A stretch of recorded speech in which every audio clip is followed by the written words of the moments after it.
સવારે જો ઉઠવામાં લેટ થઈ ગયું હોય અને બાળકોનું ટિફિન બનાવવાનું બાકી હોય, નાસ્તો બાકી હોય, કશી પ્રિપેરેશન ના કરી હોય અને કશું સૂઝતું ના હોય, ત્યારે આ ઇન્સ્ટન્ટ લોચો બનાવી શકાય છે। આ રેસિપીનો ફૂલ વિડીયો જોવા માટે ટાઇટલની પાસે લિંક આપેલી છે, ત્યાંથી તમે ડિટેલ સાથે વિડીયો જોઈ શકો છો।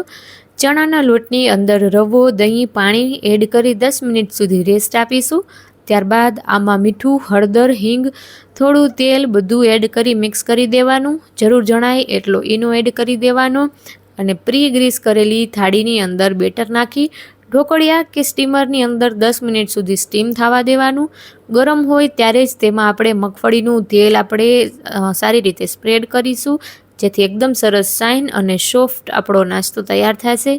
ચેનલ ઉપર નવા હો અને હજુ સુધી સબસ્ક્રાઇબ ના કરી હોય તો આવા રેસિપીના વિડીયોઝ જોવા માટે ચેનલને સબસ્ક્રાઇબ કરી દેજો। કેવી લાગી રેસિપી કોમેન્ટમાં જરૂર જણાવજો।